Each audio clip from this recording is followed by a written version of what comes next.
आउज़ुबिल्लाहि मिनश्शैतानिर्रजीम बिस्मिल्लाहिर्रहमानिर्रहीम। अस्सलाम वालेकुम अज़ीज़ तुलबा, कैसे हैं आप सब? उम्मीद है आप सब खैरियत से होंगे। अज़ीज़ तुलबा, हम क्या कर रहे हैं? हम सबक अज़ीम तरीन मुअल्लम सल्लल्लाहु अलैहि वसल्लम कर रहे हैं। क्या कर रहे हैं? अज़ीम तरीन मुअल्लम सल्लल्लाहु अलैहि वसल्लम। तो अज़ीज़ तुलबा, हमने कल क्या किया था? हमने सबक अज़ीम तरीन मुअल्लम सल्लल्लाहु अलैहि वसल्लम की पढ़ाई और इमला की थी। मैंने आपको सबक अज़ीम तरीन मुअल्लम सल्लल्लाहु अलैहि वसल्लम की पढ़ाई करवाई थी। पढ़ाई करवाने के बाद मैंने आपको मुश्किल अल्फाज ख़त कुशीद करवाए थे इमला के लिए, और मैंने आपसे कहा था जो मैंने अल्फाज ख़त कुशीद करवाए हैं आपने उनकी मश्क करनी है ताकि आपको मुश्किल अल्फाज लिखने आ जाएं। वैसे मैंने आपसे ये भी कहा था कि आपको हर लफ्ज़ लिखना आना चाहिए, क्योंकि अब आप जमात चहारम में हो गए हैं। ठीक है, मुझे उम्मीद है आपने सबक अज़ीम तरीन मुअल्लम सल्लल्लाहु अलैहि वसल्लम की पढ़ाई भी की होगी और इमला आपने इमला की मश्क करके अपनी अपनी मुतल्लिका टीचर को अपना काम भेजा भी होगा, सेंड भी किया होगा। तो अज़ीज़ तुलबा, आज हमने देखते हैं कि आज हमने क्या करना है। आज हमने सबक अज़ीम तरीन मुअल्लम सल्लल्लाहु अलैहि वसल्लम के अल्फाज मायने करने हैं। क्या करना है? सबक अज़ीम तरीन मुअल्लम सल्लल्लाहु अलैहि वसल्लम के अल्फाज मायने करने हैं। तो हम देखते हैं कि हमारा पहला लफ्ज़ कौन सा है। पहला लफ्ज़ है अज़ीम। अज़ीम का मायने क्या है?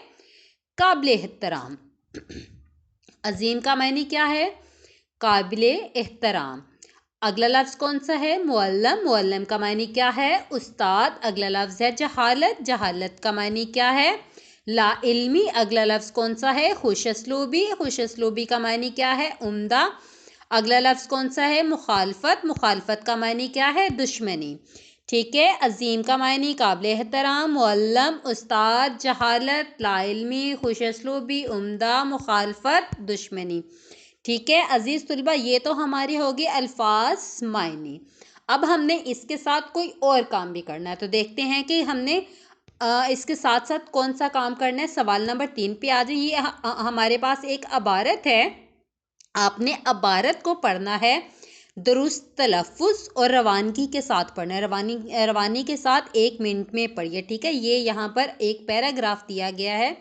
अच्छा, पैराग्राफ में हमारे नबी सल्लल्लाहु अलैहि वसल्लम को मुतल्लिक़ बताया गया है, उनकी ज़िंदगी के बारे में आप पढ़ेंगे तो आपको पता चल जाएगा। चले मैं आपको एक दफ़ा पढ़ के भी बता देती हूँ। हमारे प्यारे नबी हज़रत मोहम्मद ख़ातमुन नबिय्यीन सल्लल्लाहु अलैहि वसल्लम बहुत ही सादा ज़िंदगी बसर करते थे और बेहद हमदर्द मिजाज थे।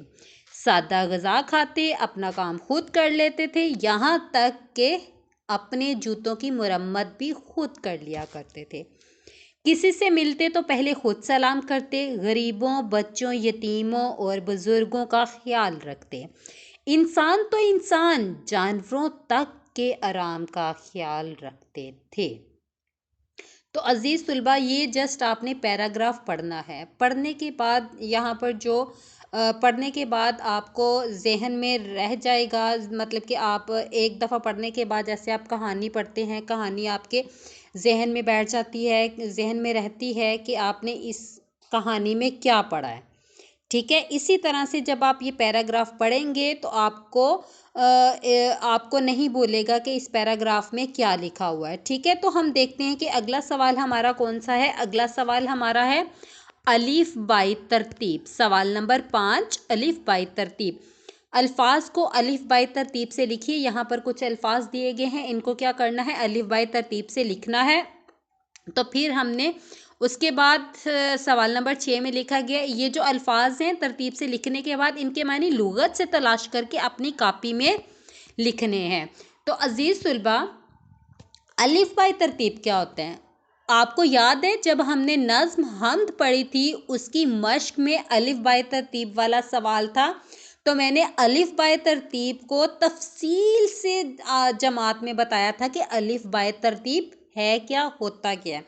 हमने एक लेसन अलिफ बाय तरतीब को समझने पे लगाया था। ठीक है, मिसालों के साथ मैंने आपको समझाया था। मुझे उम्मीद है कि आपको अलिफ बाय तरतीब का पता होगा कि अलिफ बाय तरतीब किसे कहते हैं, क्योंकि ये हम पढ़ चुके हैं। लेकिन मैं थोड़ा सा आपको इसकी वजाहत कर देती हूँ, डिफ़ाइन कर देती हूँ कि अलिफ बाय तरतीब होता क्या है। अलिफ बाय तरतीब का मतलब है कि लफ्ज़ों को हरूफ तहज्जी की तरतीब से लिखना। कैसे लिखना? हरूफ तहज्जी की तरतीब से लिखना, यानी सबसे पहले अलिफ से शुरू होने वाले अल्फाज, फिर बे, पे, ते, टे, से, जीम, चे वगैरह। ज़रूरी नहीं कि अल्फाज में तमाम हरूफ तहज्जी मौजूद हों। ठीक है, आपने हरूफ तहज्जी की तरतीब से लिखना। अब हम देखते हैं कि हरूफ तहज्जी के मुताबिक ये जो अल्फाज दिए गए हैं, सबसे पहले लफ्ज़ कौन सा आएगा? मुअल्लम भी नहीं, सब्र आज़मा भी नहीं, सबर आज़मा भी नहीं, इस्तकामत अलिफ। ठीक है, नंबर हम यहाँ पर ऊपर लिखेंगे 1, 1। ठीक है, हमने अलिफ बाय तरतीब से लिखना है, तो सबसे पहला लफ्ज़ हमारा कौन सा आ जाएगा? इस्तकामत। तो उसके बाद हमारा देखते हैं कि लफ्ज़ कौन सा है। अजीज़ तुलबा, मेरे साथ साथ आप भी देखें कि हमारा दूसरा लफ्ज़ कौन सा आएगा? तर्जुमान। ठीक है, एक पे हम लिखेंगे तर्जुमान और दूसरे पे लिखेंगे पहले हम लिखेंगे इस्तकामत और उसके बाद तर्जुमान, और अगला हम क्या लिखेंगे? लफ्ज़ सोच विचार। सोच विचार के बाद कौन सा लफ्ज़ आएगा? शफीक। सोच विचार के बाद कौन सा लफ्ज़ आएगा? शफीक।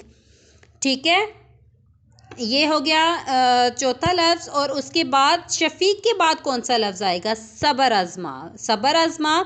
इसके बाद कौन सा लफ्ज़ आएगा? इसके बाद लफ्ज़ आएगा मुअल्लम। ठीक है, मुअल्लम। पहला जो लफ्ज़ है इस्तकामत, दूसरा लफ्ज़ है तर्जुमान, तीसरा लफ्ज़ है सोच विचार, चौथा लफ्ज़ है शफीक, और पांचवा लफ्ज़ है सबर आज़मा, और उसके बाद छठा लफ्ज़ है मुअल्लम। ठीक है, इस्तकामत, तर्जुमान, सोच विचार, शफीक, सबर आज़मा, मुअल्लम।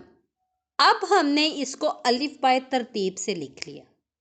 आप यहाँ पर नंबरिंग भी कर सकते हैं, जैसे आपको नंबरिंग नज़र आ रही है इस तरह से नंबरिंग भी कर सकते हैं।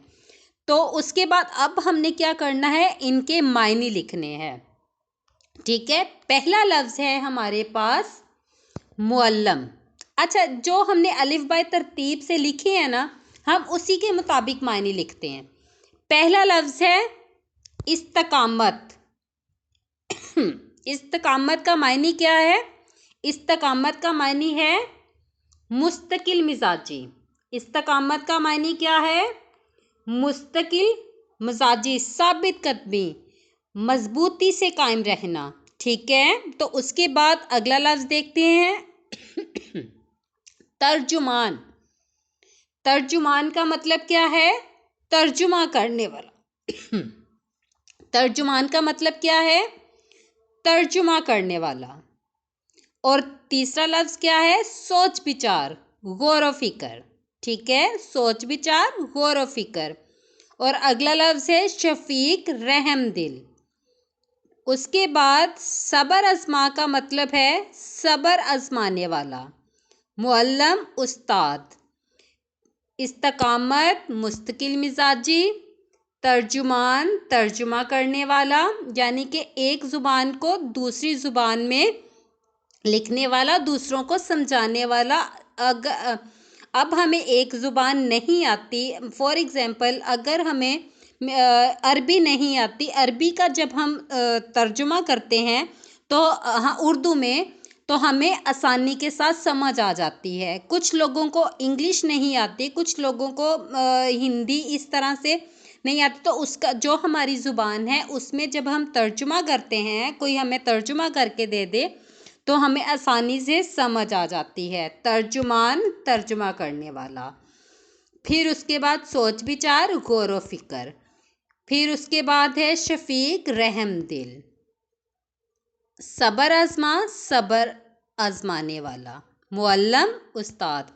तो अज़ीज़ तुलबा, आज हमने क्या करना है, सबक अज़ीम तरीन मुअल्लम सल्लल्लाहु अलैहि वसल्लम के अल्फाज मायनी करने हैं। अल्फाज मायनी आपने याद करने हैं।